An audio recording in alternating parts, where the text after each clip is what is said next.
Hi, everybody. Welcome to this, I think, very special event today, focused on disability and AI. I'm David Barber. I'm the director of the UCL AI Center. And I know it's really great that I think we're focusing on this topic today. I should say that this is not something that we can do alone. This is organized in collaboration with a bunch of other people, including the Global Disability Innovation Hub, the GDI, here at UCL, or the academic part of that is mainly here at UCL, and also we are 15. So I think this is actually an incredible chance to really reflect as well on that fact that 15% of the world's population, 1.2 billion people, have some form of disability, and what we can do, I think, as AI folks to raise awareness and actually maybe help that community in general, I think is really, really important. And I should say, actually, this is one of a series of events that we've been running around the idea of reaching out to these sort of underrepresented groups or somewhat less or tackling social aspects that we think are important. We've been looking, for example, at running or in the past, we've run a Black in AI event, we've run a Women in AI event, we've run a Queer in AI event, for lack of a better word. And so this is the fourth event we've had in the series.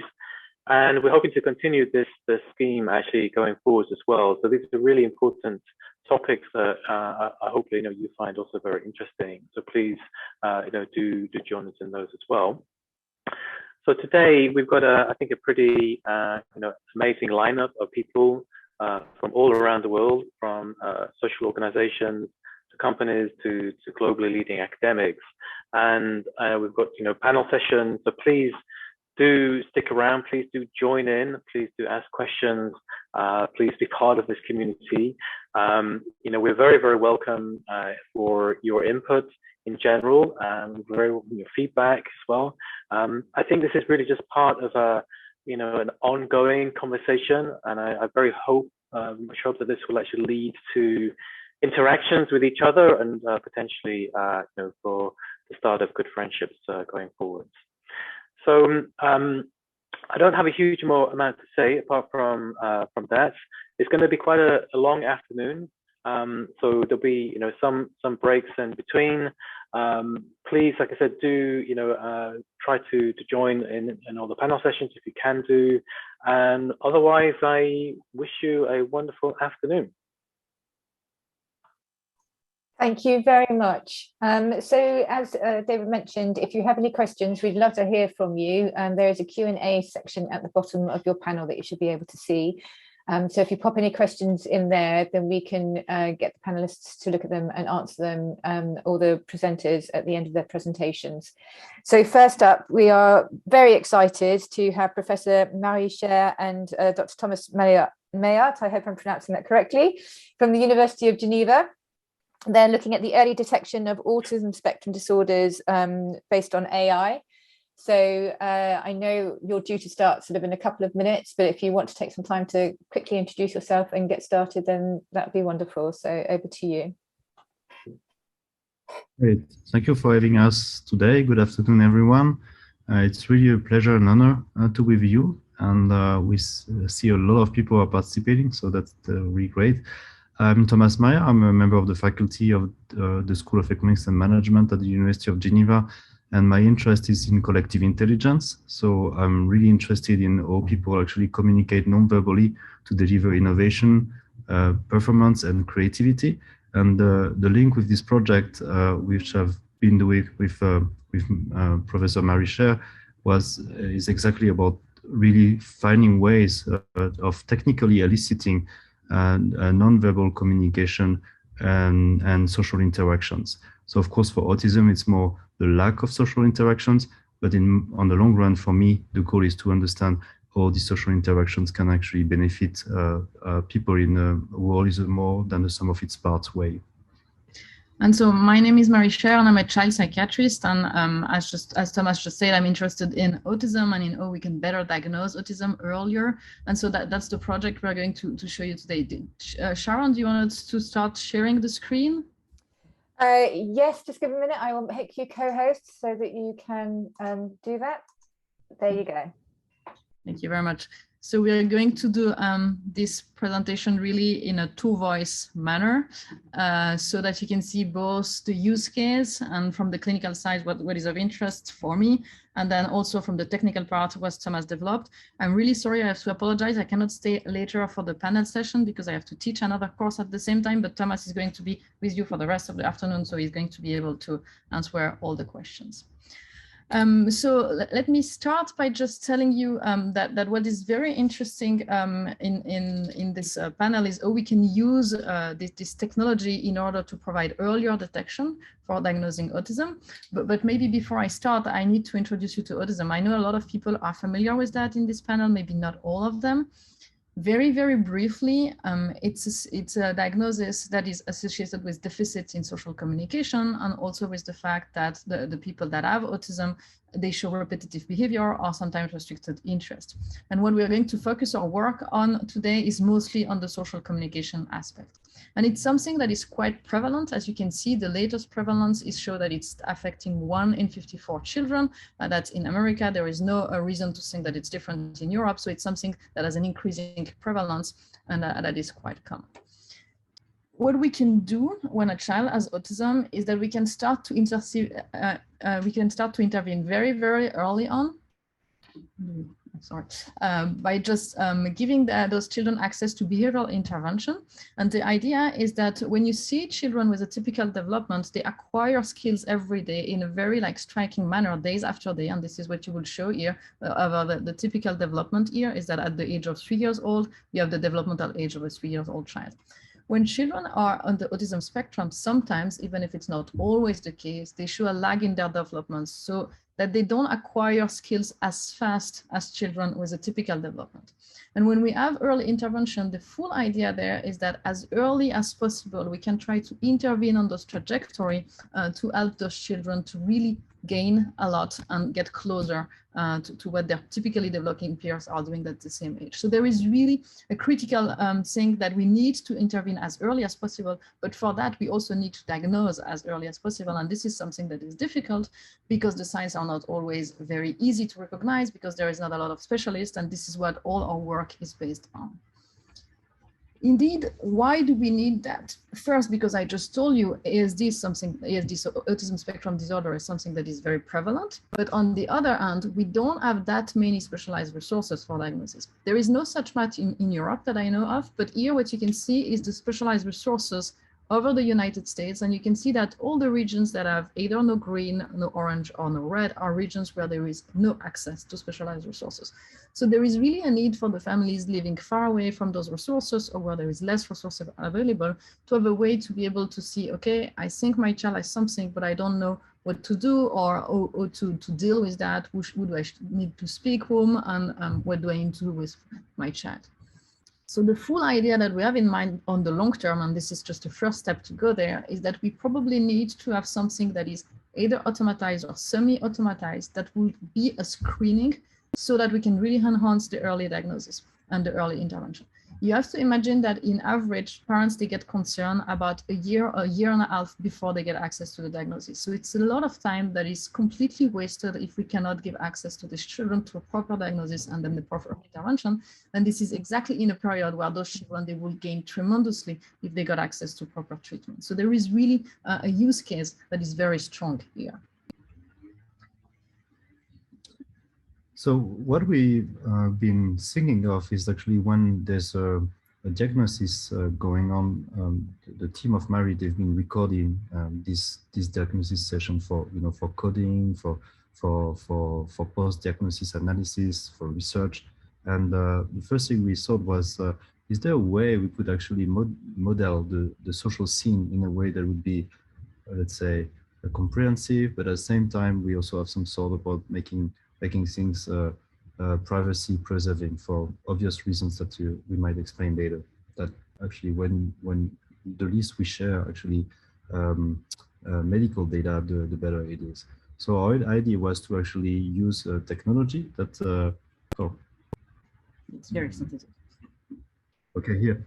So you see the kid here playing with a psychologist, and what we did is we actually did skeleton extraction, and then we anonymized the scene. So you see here a scene totally anonymized. There's only a skeleton, and that's it.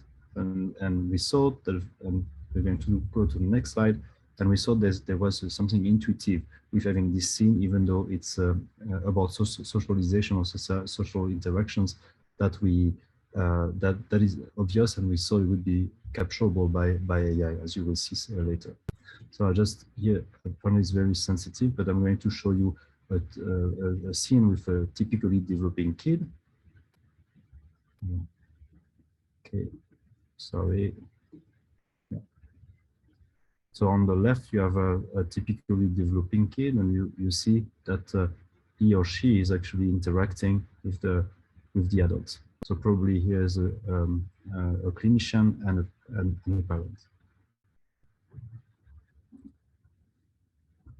So what you can see here is that there is probably, you can guess that there is a lot of gaze or turning around, so that the child is indeed bringing something, is picking an object and then showing them, and the coordination between the gesture and the gaze towards the other adults is something. So see here, I just took an object and showed it to the adults, and all this coordination is the thing that we are looking at when we look at those social interaction scenes, when we have the full video. And the full idea was, okay, let's modelize that so that the AI can capture the same thing. So now we're going to see the young boy, 2 years old, with ASD, and you will see the striking difference.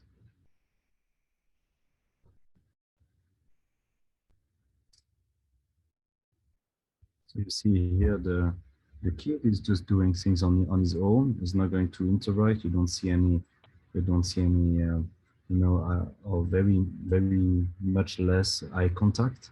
You see, the kid is not going towards one adult, doesn't want to show something. There's no joint attention, initiation of joint attention, and so on and so forth. So I hope this is visual enough for you to grasp what we actually wanted to capture in a very heuristic way. So one way would be, and there's been a lot of research actually trying to do that from a system design perspective, where you can try to model some kind of specific behaviors. But we said, no, we're going to look at the whole scene and try to capture signal from them.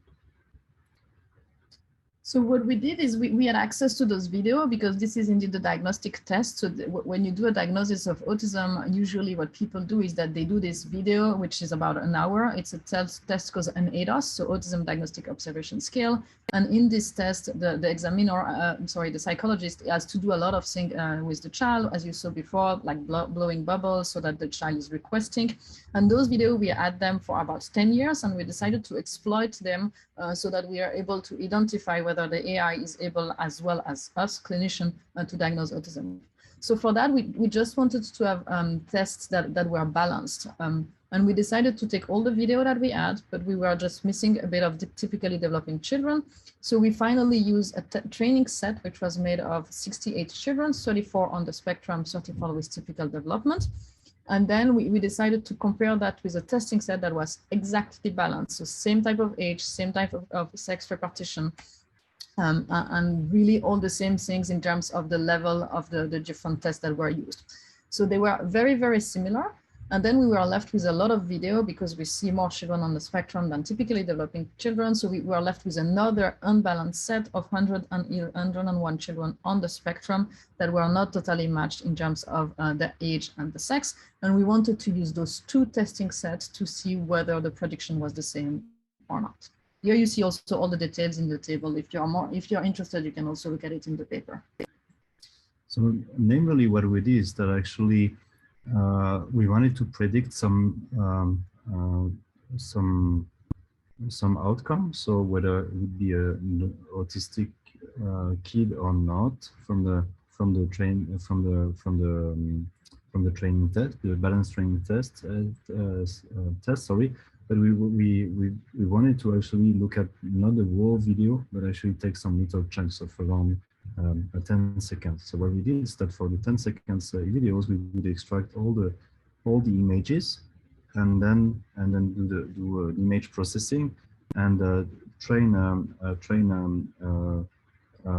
neural network to actually try to predict the outcome from this video.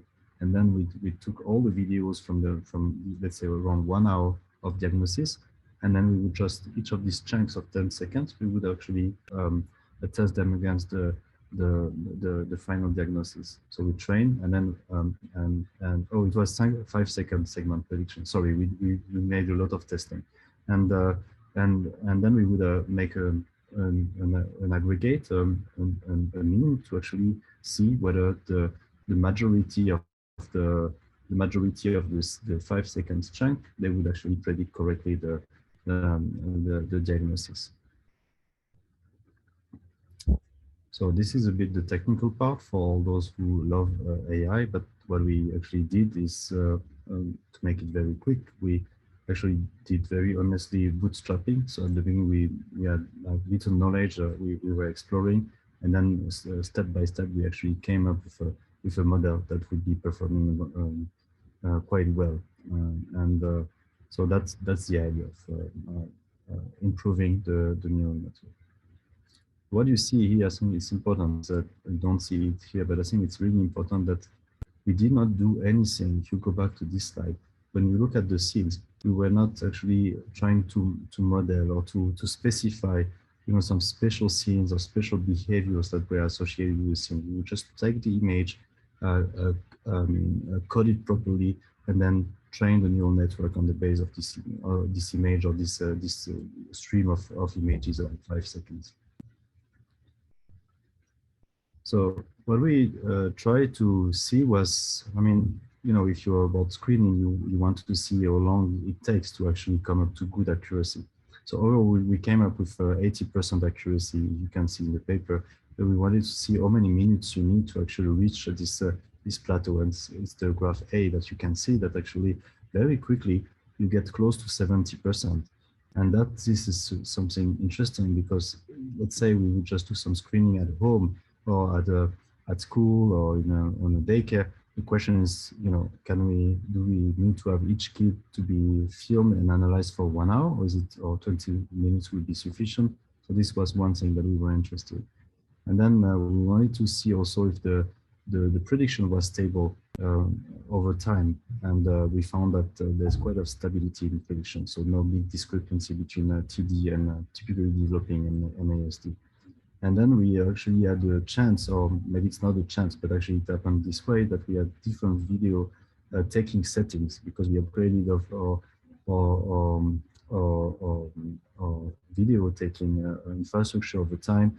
And you see that actually overall, when whether we would have a manually controlled camera system where actually the video the camera would follow the scene, or whether we would have a high quality GoPro with which is positioned quite high, that would be the that would be actually a bit of would be discriminating a bit. And then if you have a GoPro that is low, there's more inclusion, actually you would see a difference. So but overall, I think the difference was not that big. So the setting was kind of not a big concern. So we were kind of pretty happy, because now we have something that in a fully automated manner is able to discriminate between kids on the spectrum and kids that have a typical development with about 80% accuracy. But the next step that we ask ourselves is, does that correlate with the level of symptoms? So in another way, do we discriminate better the children that have more autistic symptoms or that have a lower level of functionings?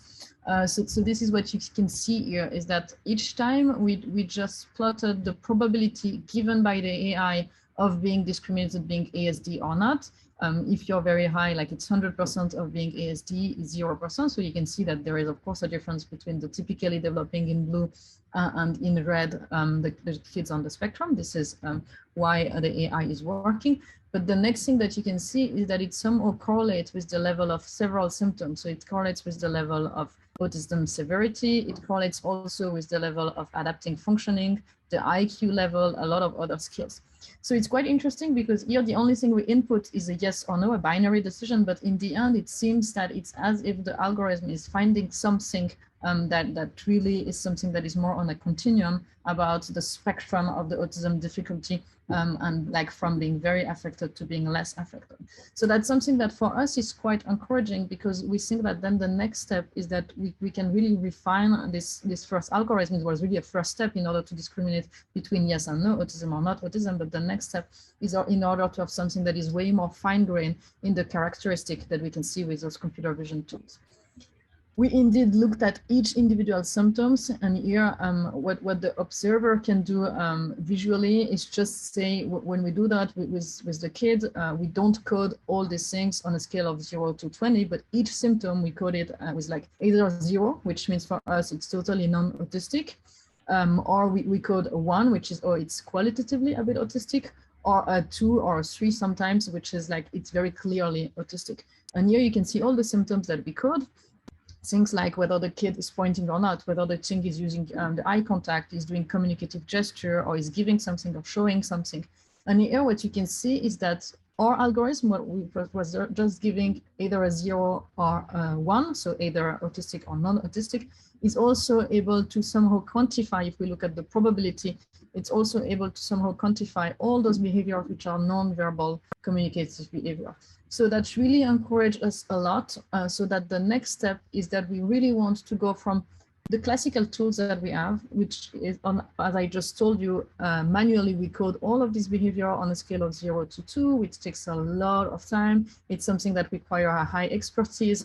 It's something that can be also somehow qualitative, because even if you're trained on somehow, sometimes you're not very sure, should it be a 1 or a 2? And the granularity is pretty coarse because there is just so many symptoms that you can code. You cannot do all of them. And the idea is that, okay, now we want to move to the digital phenotyping tools, such as the pose estimation, as you saw. There are other tools that we're also assessing currently, such as the gaze estimation. And in the end, the idea is that we move from like a 0 to 1 granularity to something that will be way more fine-grained, where we can have each symptoms that is identified. And that will be very helpful because it will not only be the screening, but also it will be a huge aid for the clinicians when they see a kid on the spectrum to see, okay, that's the level of symptoms. We can monitor the progress as the child is getting access to treatment. We can also probably define different subtypes along the autism spectrum. So that will really be a huge advance for us clinicians to have such automated tool. The idea is that we will have something that is now fully automated, so it can be really scalable, either for screening or for following the kids over time. It can be way more objective than the tools that we have right now, so more reliable, and it can also be a way more fine-grained. So it's something that can allow really what we call deep phenotyping, and it's something that is important if we want to go to personalized medicine, identify subgroups of kids with specific profiles. So it's really something that we believe a lot in. But as you just saw, that was the beginning. So the beginning was just being able to discriminate, and this is the direction that we wanted to go to. We hope that we were able to really convince you that this is a field where the technology can help a lot of families and a lot of children on the autism spectrum. We are very happy to take some questions if you have some, and you also have our email address there if you have more questions that you don't want or cannot ask right now. Thank you for your attention. Thank you. Thank you very much. That was really informative and really exciting. If anyone has got any questions, please do put them in the Q&A. Or obviously you can probably pop them in the chat, but if you can put them in the Q&A. I thought it was really informative in terms of doing very early diagnosis, because at the moment diagnosis for a lot of children is quite late, particularly for girls. Have you noticed in your research when you were doing your diagnosis of the children that you had, was there a difference in the gender actions? Did your AI in any way pick up the difference in gender? Did not indeed. So in the sample, we had quite a lot of females compared to like a typical, like the usual autistic sample is usually on a range of like 4 times more males than females. And here we had something like 14 females and 20 males. So we had a sample that was quite powered in order to look at that, but we didn't see any difference between the female and the male, meaning that probably our tools they diagnose as well girls on the spectrum than boys of the spectrum, but it's something that we need also to expand a bit more. At least here, it seems that there was no difference, so it's quite encouraging as well.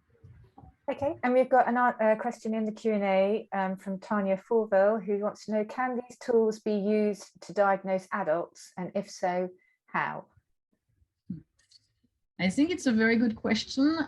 So right now, what we really wanted to do is focus on the early diagnosis, because as we just presented, this is when it matters so that we can intervene as early as possible.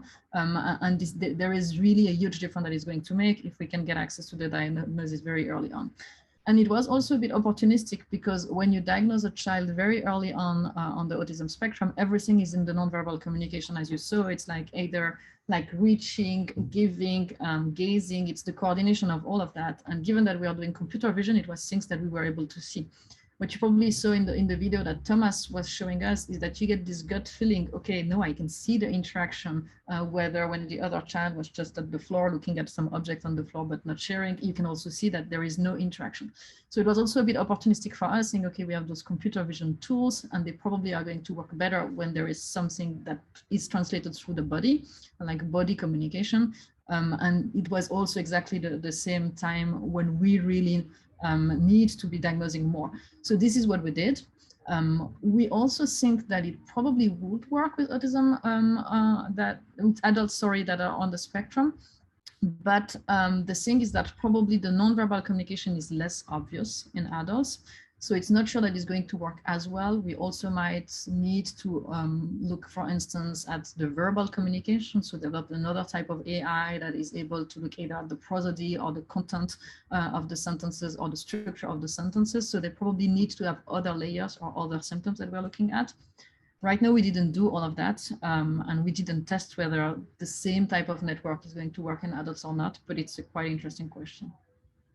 Fantastic. There's quite a lengthy question in the chat from Joseph Mintz, who's also a panel member. I don't know if you can read that.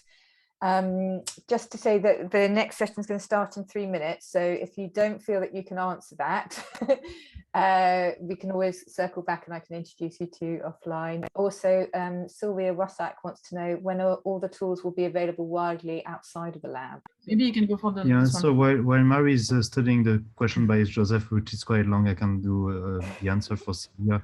Is we are working now. We know we have a kind of even though it's kind of an early technology, it's kind of neat.